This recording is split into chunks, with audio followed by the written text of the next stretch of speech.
Hello, everyone. Welcome to another episode of Sincerely Agile with Mary. Now, today we're looking at sustainable change beyond agile transformations. And to have this conversation with me, I have Natalie Brackstein, and I'm just going to bring her up to the show. Hello, Natalie. Hey, hello. How are you doing? I'm doing great. And yourself? I'm doing good. It is Saturday evening your time, isn't it? Sunday. It is Sunday Sunday over evening. here. Oh, Yes, Sunday evening. And it it's is Sunday Sunday morning over over here. here in San Francisco. Absolutely. And what's the weather like for you? It's beautiful. After this show, I'm going to go out and get a hike outside in nature. Wow, it's a bit dull over here. I'm just on the outskirts of London in Kent. It's a little bit dull. It's been raining a little bit. So I think I'm going to be indoors after the show. All right. So how have you been? You're joining from California. What was that like over there? Especially during the pandemic. Oh my gosh. So I'm actually joining from San Francisco, California, right Hmm. in the heart of the city. And during the pandemic, it was very strange to be people come to a city to be able to intermingle, to connect on ideas, to be brought in from many different cultures. And during the pandemic, we were all secluded. We were all in Yes. our own separate spaces. So Yes. walking around the city was really difficult. It was a hard thing to do. How was it for you in Kent? Well, it was pretty much the same experience globally, wasn't it? Businesses suddenly had to find different ways to operate individually. From a personal perspective, we were homebound. But the funny thing for me, I said to a friend that I didn't feel the lockdown that much because I am quite a homie, to be honest. But we did. I lost an aunt, and Sorry. like I have said so many times, COVID is quite a paradox. There were a lot of negatives, but COVID also um, gave us an awakening, if you like, as individuals, as people, to just refocus on humanity.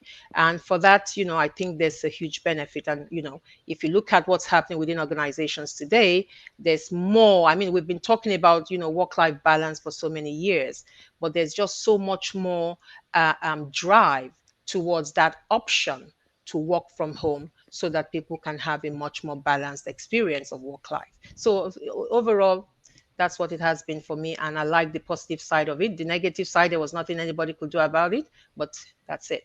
That's life, huh? Yeah. So what was business like for you So what's business like for me during the pandemic? during the pandemic? During the Exactly, what did you pandemic. have to do differently? Yeah, so for me, it was significant change because I was doing a lot of flying, spent a lot of my work on airplanes going to clients. And Yeah. during the pandemic, of course, what changed is that I started working from home. Hmm. And I wasn't set up for that at all because for me, and I would, if you were to ask me 4 years ago, I would say that um, to really coach someone, you have to be there in person. And I had to learn from that I'm like, that's, I can be effective, and now I'm realizing in some ways even more effective if I'm remote. So for me, that was really the tipping point for me to embrace this challenge Yeah. and create that pivot. Absolutely, absolutely. Well, we have a few people joining us right now. We've got Victoria, we've got Margaret Salami. Hello, mommy. That's my mom in Arizona. Um, and Ronke, and we've got a few people joining also on other platforms. Now, Natalie, I'm just going to go back to my banners. Today, we're looking at sustainable change beyond agile transformations. But before we go ahead and start looking at, the questions to guide our conversation, I would just like to introduce you to our audience properly. So I am just going to read your bio. So, using proven methods developed during her successful career as a Silicon Valley tech executive, Natalie Brackstein builds agile organizations while giving team members a voice so they feel valued, engaged, and motivated. Over the course of her 20-year career as an organizational design expert and digital strategist, Natalie has led clients from startups to Fortune 100 companies through the transition from heavy, outdated project management processes to innovative, effective, and team based ecosystems. As an executive consultant, Natalie builds more adaptable tech leaders through intensive one on one coaching and leadership team training. As an organizational design leader, her LC5 framework defines a clear set of success metrics, facilitates discussion on how to meet them, then coaches teams forward at every step of their journey. She holds certifications in executive coaching from CTI, organizational analysis from Stanford University, skilled agile consultant, and has a master's degree in psychology. Her deep experience in digital engineering empowers her to significantly enhance the ability of C level executives and their teams to deliver consistent value, embrace agility within their organizations, and implement lean agile frameworks to ensure lasting growth and power. Now, this is an impressive bio, Natalie. I particularly like the fact that you talk about coaching leaders one on one forward. And that is one of the questions that I have for you today about, leadership, becoming coaches, essentially. Natalie Braxton, you are welcome to Sincerely Agile with Mary. It is Thank such. you so much. I'm really feeling grateful to be here. Thank you. Thank you for making time. So, my first question to you, Natalie, is why leadership? You are so focused on leadership. Why leadership? Okay, that's a really good question. So, organizations of all sizes and from all industries, they bring me on to optimize the effectiveness of their leaders. Now, one of the reasons is that if we look at the large scale agile transformations, and that's really what I want to focus on here, is that this came from software, right? In 2001, the Agile Manifesto, there was this idea of we can do better at delivering software. And from that, they tried to scale it up. Now, it worked great as a delivery in a delivery focus. But what happened was is that it wasn't communicated in a way that the leaders at the top really understood what was going on. And so when we look at the next challenge for digital leaders, it's really to being able to move to leading the change themselves. I'm going to give you one example is that there is have you heard of the version that was by version 1 and now it's digital AI, the state of agile report? It comes out every year for the It last 15 comes out years. every year. And they said the most significant barriers for agile adoption, 41% is the absence of leadership participation. 40% is inadequate management support and sponsorship. So I'm going to ask you, who is leading? Who's steering? If it's Who's not staring? leadership, right? Absolutely. And if it's not leadership that's staring, you and I know that that's not going to be a huge success for long. No, no. And we look at it. There's what I see is the disconnect between for leaders to really be able to take charge on this is they still see it as this is a software thing. This is an engineering thing. It's Hmm. not a business thing. And that's quite the paradigm, right? Because the whole purpose is we're doing this theoretically for the business. But Absolutely. as organizations scale and they become bigger and bigger, they start to have a disconnect between the technology and the business. And so the reasons that I work with leaders to bring that together is that helping them realize that this is something that needs to happen together. There needs to be true business value in these changes. Absolutely, absolutely. And I like what you just said about how, we have that disconnect when organization starts to get bigger and bigger. I mean, you're a coach, you've been a coach at Silicon Valley for a while. So you have had a lot of experiences with startups. And one of the things we know about startups, or the characteristics, if you like, is that they are very entrepreneurial. in their approach to doing things, isn't it? And when the organization starts getting bigger and bigger, then we start forming all these hierarchies, and we start having that, disconnect, and Exactly. and moving further and further away from the customers that we serve, so to speak. Now, in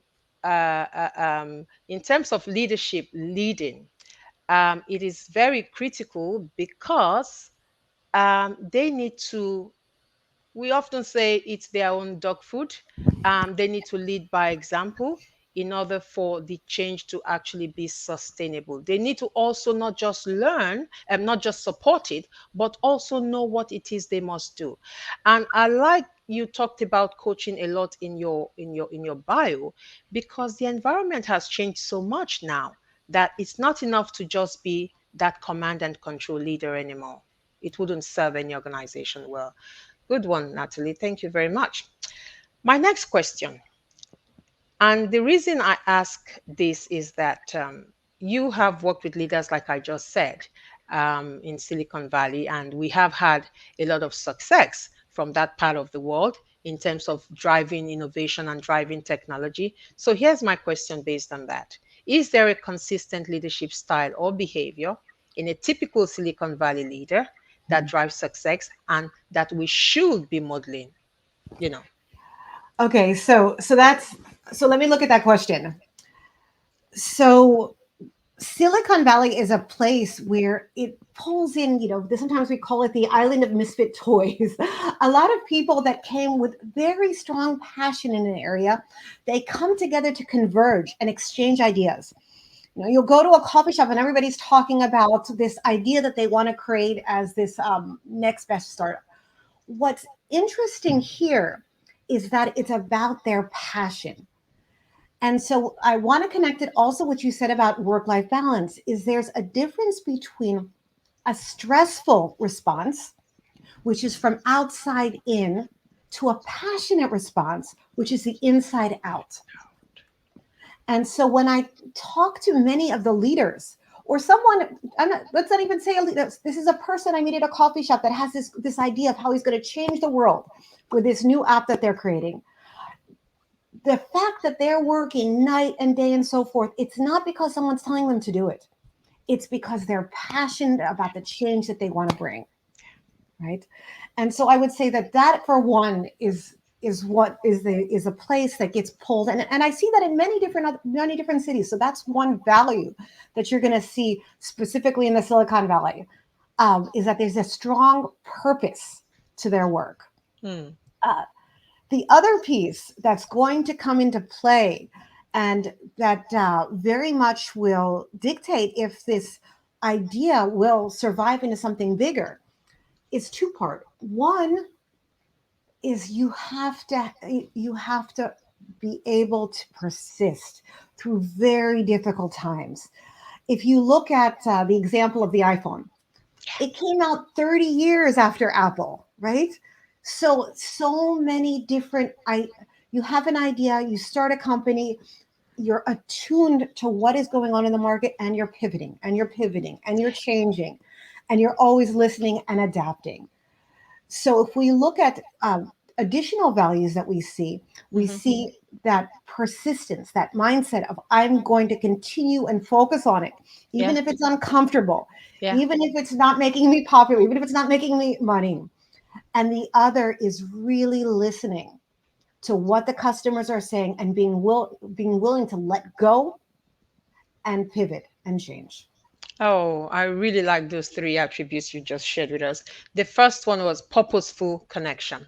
Purposeful Absolutely. connection. The Purposeful connection. second one is persistence. And the third one is listening. And boy, do we need that still today, especially in an environment that is, changing ever so frequently. We need a workforce that is purposefully engaged. I mean, we often talk about purpose, and mastery, isn't it? We need those two. We need to be able to ensure that, like you said, people come to work because they want to be there, because they feel a connection to what they're doing, because they connect to that bigger picture. That is very important. Persistence, I mean, things are changing there, and they are changing ever so quickly. We just need to keep at it. We can't afford to give up. And of course, listening, because that's something that not a lot of us do very well. We need to listen to our customers. We need to listen to our workforce. We need to, you know uh, uh, um, speak less, and just give that space, create that space where the people who actually doing the work have a voice. Because when we look at organizations that should have been at the forefront of their industry today but that are not, it was because these were lacking. They weren't listening.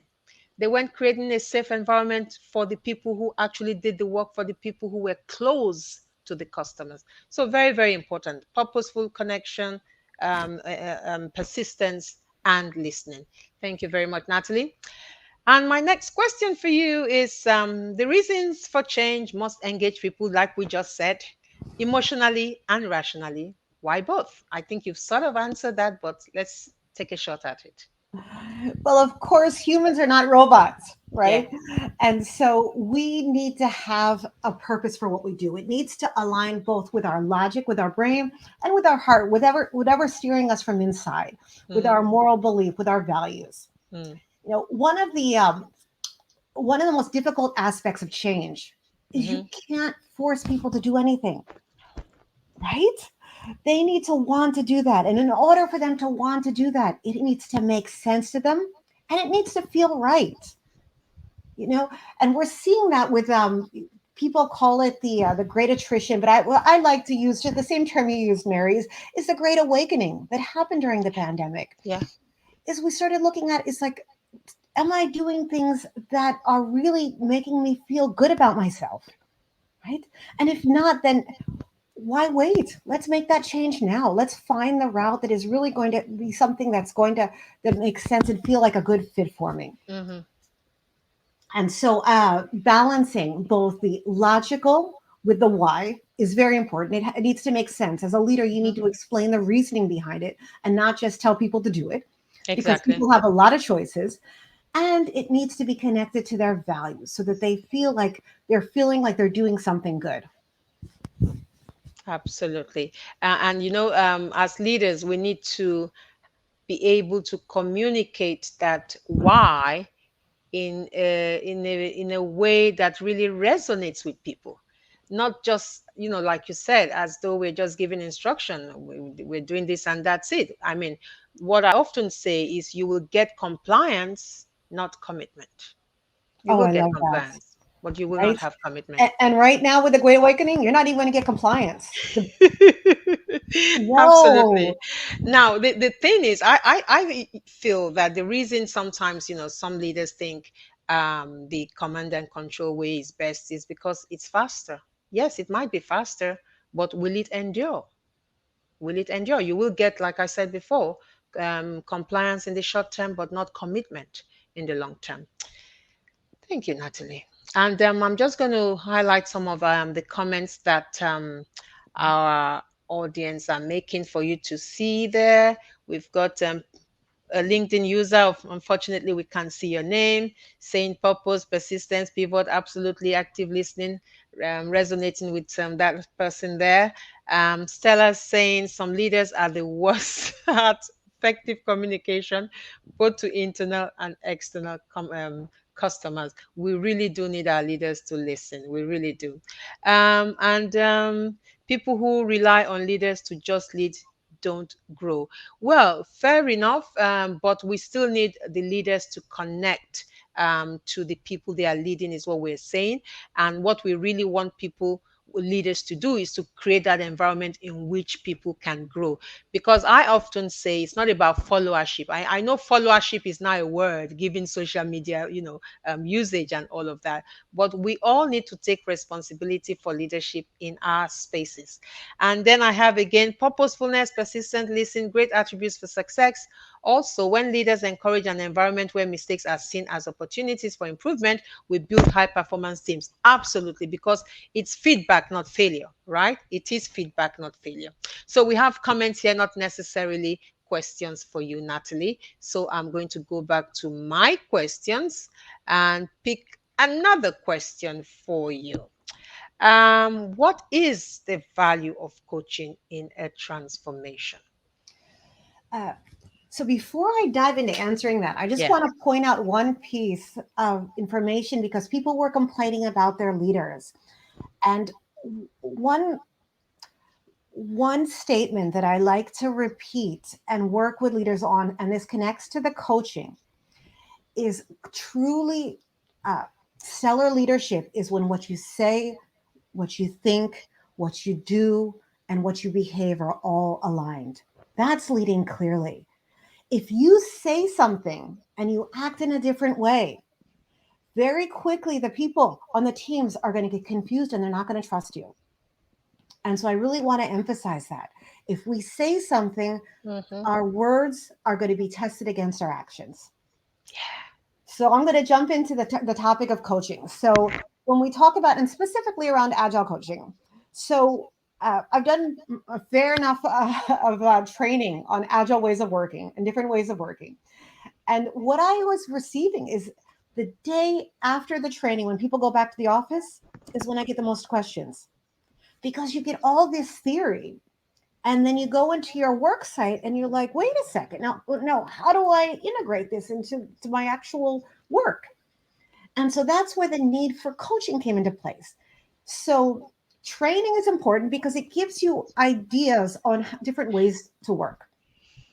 Coaching creates a safe space for you to talk through those ideas, think about them together, and then find a way in which you want to apply them to your work.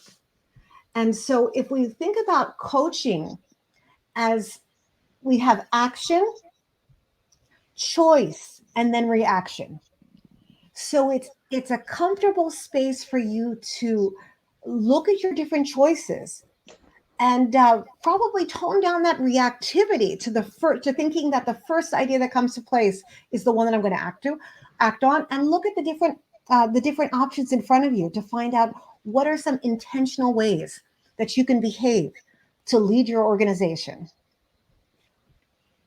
Very, very important. I mean, I like what you said at the beginning there. You said what we say, what we think, or perhaps the other way around, what we think, what we say, and what we do must be in alignment. And it's really important that you mention that because it's just like talking about psychological safety, for example. You would often hear this is a safe space, right? Okay, this is a safe space, and then someone says something and it doesn't quite feel like it is a safe space. That is a very good example, where maybe someone says something and they are shut down, or someone tries something. I mean, after all, we're supposed to be experimenting in this environment, and it doesn't go quite right. And before you know it, people revert to the old behaviors, to the familiar behaviors, and this is supposed to be a safe environment. So it is really, really important that we take a coaching approach at every level, right? Every level, both team level, middle level, and the executive level, so that people understand how to really, what's the word I'm looking for, ensure that the change becomes part of the fabric. Because if you rely just on training, it will not be sustainable. Coaching is what then really helps you take that transformation further and deeper, in my opinion. Yes, absolutely. Uh, so much of our behavior we're also Mhm. can be unaware of, right? And so coaching allows you to, many times I'll do a 360 survey in which I'll Mhm. ask folks all around about what are the strengths of this leader? What are some challenges? And Yeah. then I'll talk with them to reflect back on this is the way that you're seen by others in Exactly. your organization. Yeah. And a lot of times you'll be surprised. And Mhm. so this is an opportunity to create a safe space, a one-on-one with a leader to talk through, uh, I said this was a safe space, Mhm. but then I lost my temper over here. So what happened? and how can I use that as a learning experience to explain that, hey, I'm human, and I'm going to try to learn from that experience, Mhm. and really create the safety as opposed to just talking about it. Exactly. And that is where our alliance comes in. That is where our safety protocols, if you like, comes in. When you talk about psychological safety, what are your protocols? What protocols are you creating collectively to ensure that you do have psychological safety? And with coaching, again, you talked about self-awareness. Because, like you said, sometimes we don't even know we do these things. We don't even know we say these things. We are not even aware of how we show up. So many years ago, I was working with a leader, and one of the things I said to her was that you already come with authority, and they are very aware of that. Okay. So it's important that you do not you know, um, make that even bigger than it should be in terms of the barrier that already creates. You're the one writing their checks. You're the one, their performance appraisal ends up with. So all of that is already there, and that the people working with you or for you are already aware of. So that level of awareness, getting to know who we are, how we show up, it is so important, and we can only achieve that by through coaching, right? We Yes, can only achieve absolutely. that through coaching. Yeah, Yeah. absolutely. And one piece that I always emphasize Yeah. is that the role of the manager might have been to tell people what to do, but a leader is to inspire people to be their best. Absolutely. And they need to be coached to step into that space. As a Okay. coach, they need to learn how to coach their teams to be able to really be at their best. Absolutely. Shifting from that telling to coaching. Exactly. I often like the metaphor of becoming a gardener so that you can create that I environment. love that. That's great. Yes. So I'm just going to highlight some more comments here. Lost count at some leaders' roadmaps makes sense to them, doesn't to the team, because the team are not carried along. But Stella, I think it's getting better. What do you think, Natalie? Because today we're talking about top down and bottom up. So at least we're meeting each other halfway now. What do you think, Natalie? So you're asking if we're meeting each other halfway. Yeah, I think I'm always seeing that we are making improvements, that things are getting better, and there's a long way to go. there's still a very long way to go. There's still a long way Absolutely. to go. So Absolutely. so the connection, what I'm hearing being pointed out, which I really think is important, and it's a tipping point in large organizations, Mhm. is again that disconnect between business and technical. And the way that we get aligned and we remove that disconnect is we focus on the customer. Absolutely. Coming together to focus on the customer, because Coming it doesn't together it to doesn't focus. matter how amazing your technology solution is. If it doesn't serve the customer, it's no good to anybody. No good to Exactly. anybody. Exactly. And Stella says intentional and smart ways to lead an organization. Peter says great conversation going on, following from Kenya. Nice to have you here, Peter. Thank you very much. Think, say, do behavior. Absolutely. Is the new self metric for leaders and teams. Absolutely. Love it. SWOT analysis often not done in organizations in true form. I see a lot of ad hoc SWOT. They're not being strategic and intentional about it. And SWOT analysis is a very powerful tool. Very, very powerful tool. Now, that takes me to this one, which I find really interesting, and I really would like you to tell us more about this. Now, LC stands for leading clearly. Now, you designed the LC5 leadership framework that defines a clear set of success metrics. How does the framework help drive sustainability? And now I'm just going to show what that framework looks like. You've got targets, customers, technology, culture, and participants. Tell us more about that. I'm just going to bring the question back Yeah, up. absolutely. So when I speak about sustainability, I Yeah. like to talk about two different areas for organization. Hmm. One is delivery within the organization, looking internally at ways to improve delivery. So sustainable changes,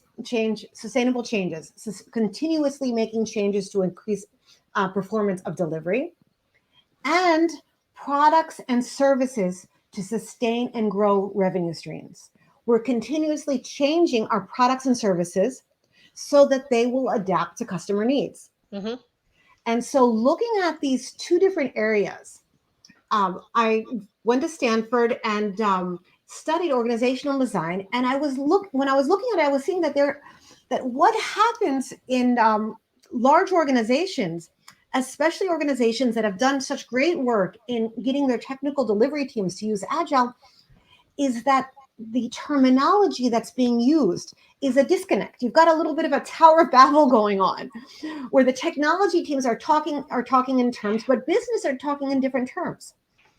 So what the LC5 is a very simple framework that allows leaders in technology and from the business to use the same terminology to evaluate their organization. For example, one aspect of the five is a customer. So if I take a digital strategy leader and I ask them, how do you define that our customer? Who is our customer? How well do you understand their needs? Mm-hmm. And then I ask somebody from the business the same question. If they come up with very similar language and it makes sense, then that means that's a healthy area. Yeah, If they have two different ideas of who the customer is, I know that that's a place that we got to focus. that's a good one. That's a good one. So it sort of gives you an opportunity to do an assessment, um, or diagnostics, if you like, of the organization as you're having those conversations with people from different parts of the organization. I mean, like you said before, Natalie, we still have some way to go. Agile started from, the technology area. Even before, Agile became a huge thing, we've always had issues with business and technology. It was always a case of us and them. But you know what? Things are moving on. We may not be where we want to be now, but things are moving on. I mean, for example, we have DevOps now, where we are even, seeking more collaboration, even within the technology environment. We're seeking more collaboration with the business. Today, we're talking about value streams, right? So we're talking more about business agility. It's not just about agile for the technology department anymore. It's about the entire organization, focusing on business agility. So we're talking finance, we're talking sales, we're talking marketing. So yeah, we're making progress slowly, and I like all the components of this framework. What targets, what customers, what technology, what's the culture like, who are the participants? So when you say participants, are you talking about the people internally or both internally and externally? I love that question because that's exactly what the leaders I talk to ask me.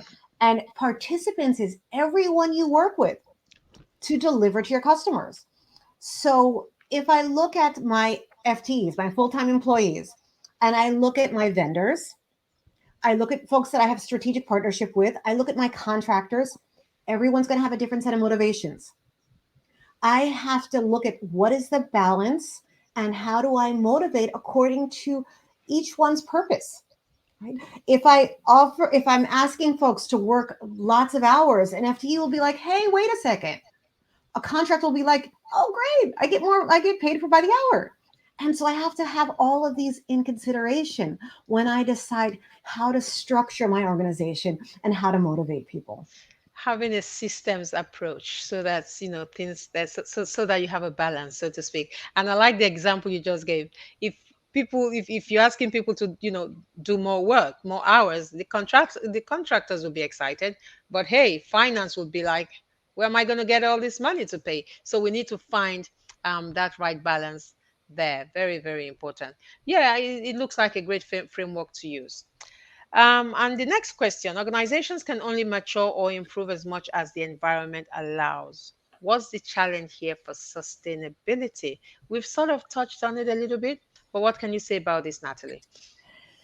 So there's a few different ways to look at that question. So Mm-hmm. one piece that, and I'm gonna start with something that I've seen a lot happen within technology, within the out of the box frameworks, is this concept of maturity assessments. And I've got to say that I'm opposed to maturity assessments. I'm not someone who's going to be advocating it because what they're looking at is they're focusing on this level of maturity as if that's where we want to go. That's not what we want to achieve, is this maturity. What we want to achieve is working together towards customer centricity, right? And so if we think about, okay, so this team is very mature because they have stand-ups every day. Another team, what about their maturity if they have communication with their customer and are pivoting constantly based off of what's going on with them? As a leader, which team do you think is going to be more mature, right? Which one is going to be more effective? And so, that is what I'm going to say about maturity assessment, is that we Mm-hmm. have to be thinking about what it is that our goal. And if our goal as an organization is to be able to provide valuable services and products for our customers, then that's the area that we want to focus on. Absolutely. And you know what? Talking about assessments, I mean, there's nothing wrong in us looking at how well we're doing. It depends on how we use the eventual outcome of that assessment, in my opinion. And for me, we're not doing agile for the sake of agile. We are doing agile for a reason, and for the most part today we're talking business agility. It's about being, competitive in our industry. It's about serving the customer. It's about ensuring longevity for this, for our organization. So when we decide as an organization to embark on a transformation, what exactly is it we're trying to achieve? That should be the focus. Is it, you know quality? Is it time to market? Is it, our bottom line? Whatever it is it to satisfy the customers ultimately, which is usually, which should be our first priority? That should be what we're looking at in terms of metrics. What metrics matter? For me, it is about looking at the metrics that helps you achieve your business goals. Okay, that is what is important to me. And Mary, I'm going to add one other piece there that I'm seeing too often, and it's Yeah. really tricky, and it shows our mindset is how many times are transformations being thought of as a project itself?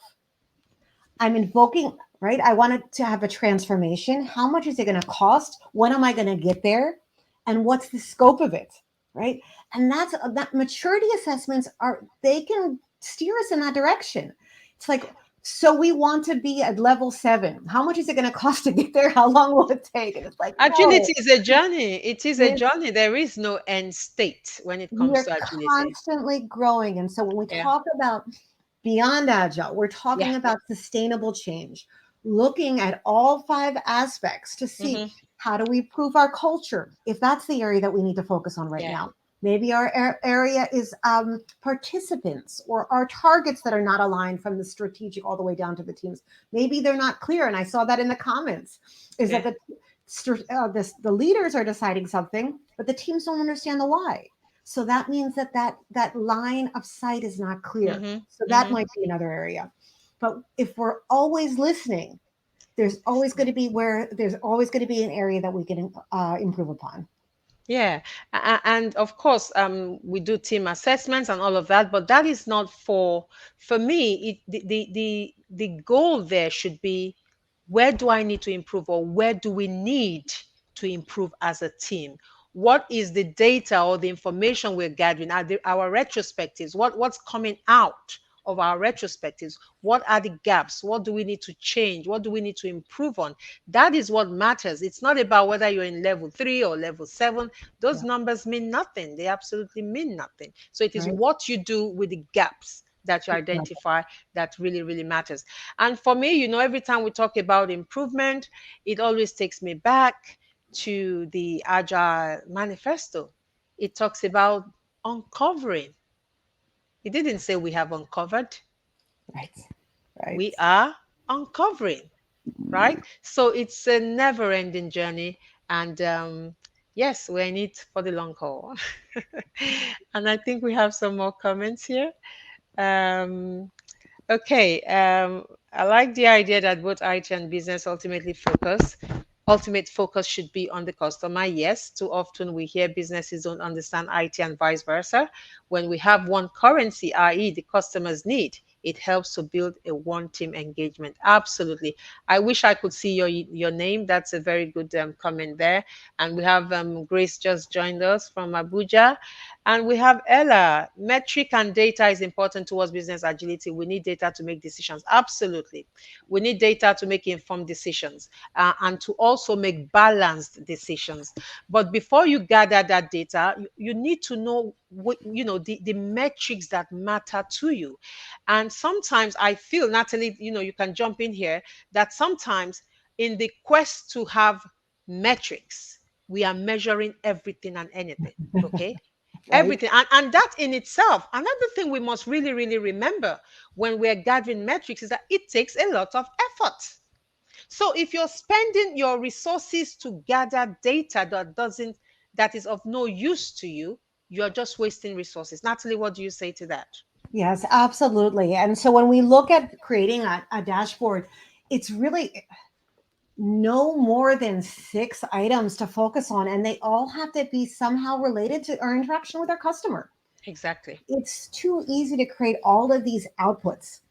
How many lines of code did we create? How many features did we deliver, and so forth? But so what? Really, So from a what? customer Exactly. perspective, so what? You know, Exactly. I mean, the customers don't care about your project. They don't care about your numbers in terms of velocity. All they care about is a working product or an excellent service. That is all they care about. So we really, really need to be careful not to overwhelm ourselves and running after metrics that doesn't really add value to the customer. I'm going to give you another point on Yeah. that I see really important is that as humans, Yeah. we want to please. We're looking for ways to please. And if we don't have a view of our customer, we're going to try to please someone else, our Hmm. manager, our team lead, someone else. And the way that we'll do that is with some sort of output. So if we all focus on really understanding our customer and the metrics that show are they satisfied with using Mm-hmm. our tool, with using our product or services, did this delight them or did this disappoint them? If we all gather around that, then we're focusing on something that's really going to help us grow our business. Mm. If we focus on output metrics, we're going to be going all over the place and we're not going to achieve the results that we're aiming We're for. gonna be a feature factory. We're gonna be We're going to be churning a out business stuff. factory. Feature factory that doesn't deliver value to the end customer. So, as organizations today, we really need to make sure that we're organizing internally in a way that ensures we can deliver to the customer and get that quick feedback loop to steer us essentially in the right direction. I mean, all said and done, I always say these are not easy times to be a leader. These are not easy times. I mean, on the one hand, you can say, oh, we have a lot of tools out there, we have a lot of resources out there, but things are changing ever so quickly. So being a leader today it's not a walk in the park, to be honest. We must give it to them. It's not a walk in the park. And this is where organizing internally, organizational agility, that is where that comes in to help you leverage the resources, the people you have and the resources you have in order to then deliver, because it's a knowledge economy. So Yep. we really need to organize based on the fact that it is a knowledge economy. That's so so important. And Stella is saying organizations need to appreciate what agilists and coaches bring to the table in terms of value. Absolutely, we need to be appreciated, and I think we are somewhat. Right. What other questions do I have for you, Natalie? Okay. This one here. It is no longer, again, in the course of our conversation, we've touched on it. It is no longer a seller's market. Consumers' preference changes ever so quickly. How can organizations sustain change on a dime for a dime? Okay, well, that is a question. Is not how can they must in order to survive. You The whole must. point they must. You must, and that is what motivates you. That's what keeps you purpose driven. Is this attunement to your customer and what's working for them, right? And so this may sound like a simple challenge, and for a large organization, it's a critical mindset shift. Stop celebrating that we got something out there. Hmm. Instead, celebrate an increase in customer satisfaction. Right. What would happen if we did that? I like that. I actually like that. Yep. Yep. The shift is going to encourage teams to focus on pleasing their customer as opposed to their managers. It's going to move it all in the direction that we want to go. Now, this is easier said than done, but once we start lining up to a small set of the right metrics that are customer focused, A you're going to small see some set. change. A small set. Small set. I want to be able to meet you as I pass by the cafeteria and ask you, how's our customer doing?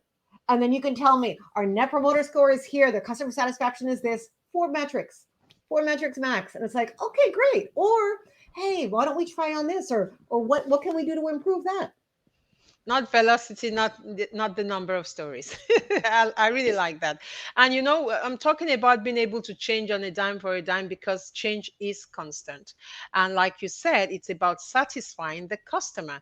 So if the customer doesn't want A anymore, they now want B, how can we very quickly make that change in order to continuously satisfy our customers and make sure that they have the experience they deserve and that our net promoter score is looking good. More comments I see. I see more comments here. What is your take on the use of deep learning algorithms to drive your business? This is all artificial intelligence stuff. There's a lot of it out there, and it's not, I mean, it's good. It's not a bad thing. I guess it is how you use the information you get from it. What do you say, Natalie? So the topic of artificial intelligence is, it's wonderful, and remember that whatever we're using artificial intelligence for was created, the algorithm was created by a human. Right? So what we're doing here is we're finding ways to automate something that would take a very long time to process in a short period of Repeatable. time. Yeah. Right? And so it's wonderful way to gather information and to learn, to check, Mhm. to understand scenarios and so forth. But we cannot make our decisions just based off of that. We still have to have a human taking a look at it and saying, okay, is this going in the direction we want? We have to test it around the values and the purpose that we've established the organization. Absolutely. I mean, I totally agree with you, Natalie. It is a good thing. I mean, I have visited websites where I knew definitely I was talking to a robot, no doubt about that. And you come to a point sometimes there are some questions you ask and the robot can't go any further. I've experienced that so many times. Yeah. So yeah, artificial intelligence is all good, but it's got its limits, of course. Customers are fickle. Some organizations take customer loyalty for granted. Absolutely, absolutely, Stella. But the thing is this: it's no longer a seller's market; it's a buyer's market. Okay, and it's all at our fingertips as well. I don't even have to go out. Okay, someone like me, I hate shopping anyway. So these days, online shopping works great for me. I don't like shopping at all. It's strange coming from a woman, right? But I don't. So yeah, I will go to the website that serves me the best. I will go to a shopping site that that I get the best experience from. So yes, customers are fickle, and that includes you and I. That is why organizations cannot rest on their laurels. They must continuously, like Natalie said, keep innovating and thinking of how best to serve us. Absolutely. Algorithms are too impersonal and may tend to suppress clients who do not make enough noise. That is true because, like I said before, they are programmed and sometimes they can't even answer all your questions. What do you say to this, Natalie, about algorithms being too impersonal? Uh, they're useful, just like you said, they're Yeah, useful to a point. yeah, Now, again, what we're looking at is the customer experience. And you were talking about having some sort of probably chatbot that was able to help you, but that at some point it stopped. So if I look at that customer experience, did were you satisfied or were you dissatisfied? Did I lose that customer or did I gain a customer? So exactly. that's how we're evaluating the usefulness of that technology. Once it creates a satisfied customer, that I'm like, okay, that's something that I want to continue using. But if I start losing customers for these bots, what have I created? Exactly. Right. And I've got another question here. Now, you have a master's in psychology. How relatable or relevant is that body of knowledge in organizational development? design, and business agility. And the reason I ask you this question is this: on this platform, we are really, really encouraging people to come into the agile space and into the tech space. We are particularly promoting diversity in those spaces. And but often you find that people think, oh, for me to come into the agile tech space, I really need to be technical. I must be able to code and stuff like that.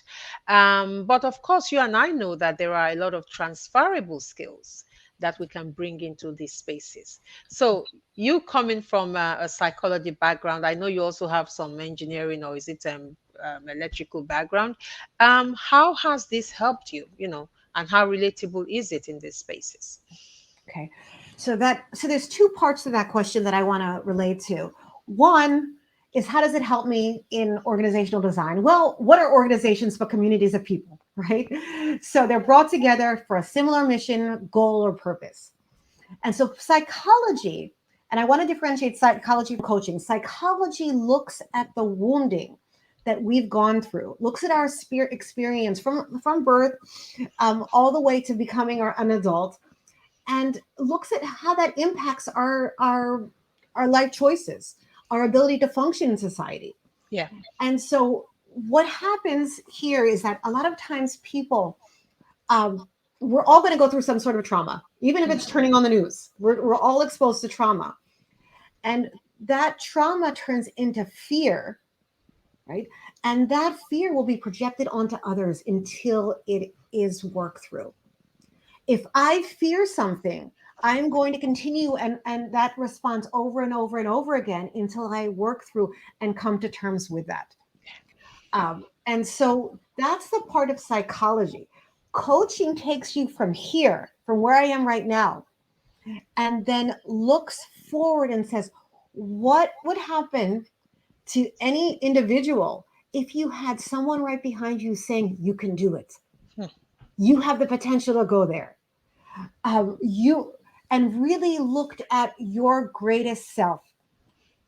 How amazing is it to be capable of what you're capable of doing when you Hmm. have someone that truly believes in you? Hmm. And now I'm going to loop that into that first part of that question where it talks about people that didn't have a background in engineering and want to come into the agile space, maybe a scrum master, release train engineer, a coach, and so forth. I like to think about it as T-shaped skills. Every Yeah. individual has T-shaped skills. The top part of the T, the horizontal line, are all the different skills that you've dabbled in. You might have some skills in communication, in conflict resolution, in coding, in testing, in UI design. All of those skills are important. They're all different strengths you bring to an organization. Exactly. Then there's a vertical skill. That's something that you've really dove deep on. And for one person, that's coding, another, that's conflict management, another person, that can be testing or UI and graphics. Yep. We need a diverse set of skills to come together in the team. What's important, though, and I can't emphasize this enough, is that is to come to that T-shaped skill place as part of a team with a growth mindset. We are not technical or not technical. We have been exposed or learned technical skill sets or not yet. And so right now, if you look at Americans, I know you have little children. Have they learned to code? I know that the folks are learning to code at very young ages. A lot of the kids at 4 and 5 years old are playing with computers and learning to drag and drop. If Yeah. you can have a conversation with another human, you can have a conversation with a machine. And so there is nothing blocking you from being able to code except for your own limiting beliefs. And I mean, there's nothing blocking us from, you know, coding if we wanted to learn it. But the point is that it's not even all about coding. There's just so much that we can do I mean, I often say that everyone that works in a hospital is not a surgeon. Okay? Not everyone that works in a hospital is a surgeon. The same goes for the technology space. Not everyone that works in the technology space has to know how to code Yeah. or needs to learn how to code. But there's so much else going on in that space that you can leverage. In terms, for example, you talked about the Scrum Master role. The release train engineer role, the RTE, you don't have to be able to write a line of code. The product owner role, the user experience, the user interface, you don't have to be able to, code. Even documentation, there are some people, all they do in this spaces is document. Yep. What I do encourage though is Yeah, that you be open to learning so that you can have a good conversation together that with is those it. folks. The growth That's it. mindset. The growth One mindset. person is going to be really good at conflict resolution, the other Hmm. person at coding, the other person at testing. But Yeah, I'm going to take an interest yeah, in how do you do testing. yeah. I'm going to be open and listening. I'm not going to say, hey, I'm not a tester, so I don't do this. Exactly. And that is the cross-functional team we always aspire to, establishing when we set up our agile teams. Because like you said, we want the T-shape. I mean, sometimes we even talk about the pie shape, and we want the T-shape Oh, I like that. profile, Yes. so that, because look at it this way, if we have a team and we have only one tester, for example, what does that mean if that tester goes on holiday, or if that tester falls ill? So nobody else can do the testing. And that is where the growth mindset comes in, to say, you know what, I can find out a little bit more about testing. I can learn a little bit more about that, or a little bit more about business analysis, which is a commitment we're having within the team to say we want to create a cross-functional team. So that is really, really important. But for the people who are outside of technology and agile, we're trying to encourage them to say, you know what, you don't need to be able to write a line of code. There's so much else you can do in these spaces. If this, is something you want to try out, do not shy away. Natalie, believe it or not, we have just 5 minutes to the hour. Time goes very quickly when we're having fun, isn't it? A big thank you to our audience. Please link up with Natalie. Now, Natalie has a ticket to give away. She has a ticket to the Agile 2022 conference to give away. Isn't that awesome? We already have giveaways on Sincerely Agile with Mary. That is great. Now, if you would like to get this ticket, what I want you to do is to make a comment on the LinkedIn post. Please make a comment on this LinkedIn post to say, I am interested. Okay, I am interested. That is all I need you to put in. We will then do a raffle, and whichever name is drawn, you will get a ticket to attend the Agile um, um 2020. Is it, sorry, 2022 Agile 2022 conference. So if you're interested, please just put a comment in this post. I am interested in attending the conference, and we will do a draw and make sure you get the ticket to attend. Thank you all so much. Natalie, I cannot thank you enough for joining me here today on Sincerely Agile with Mary. This is her website. Please link up with her on LinkedIn and check out her website. She does amazing work with leadership. Now, next Sunday, I will not be here, and I will not be here the Sunday after too. It's my birthday in a week. Oh, I miss And that. yes, it is my birthday in a week, and I want to disappear somewhere. I want to disappear somewhere. I think I really do need that break. I have been really, really busy, and I do need that break. And yes, we have some comments here. Um, in on LinkedIn, put a comment saying, I am interested in attending the conference. And all the people that do that, I will take their names, I will do a raffle, and whichever name is drawn, I'll perhaps ask my grandson to pick a name out of the basket. And whatever name is drawn, you will get the ticket. But it has to be on LinkedIn, not on Facebook, not on YouTube, on LinkedIn. Leave a comment on the post on LinkedIn, on this post, on this recording, and I will get back to you with that one free ticket. It's just one ticket available. A well-deserved break, absolutely, Stella. Absolutely. Thank you very much. Thank you, Ronke. Thank you so much, Natalie. I am interested, Natalie Brackstein and Mary Laniyan, and I hope to be selected for the Agile 2020. Well, go ahead, go and participate. Put your name down. I'm just excited that there's a giveaway on my show. As you can see, I'm just grinning from ear to ear. So thank you all so much. Thank you for spending your Sunday afternoon with me. Natalie, I cannot thank you enough for joining me on Sincerely Agile with Mary. Have a good evening, everyone.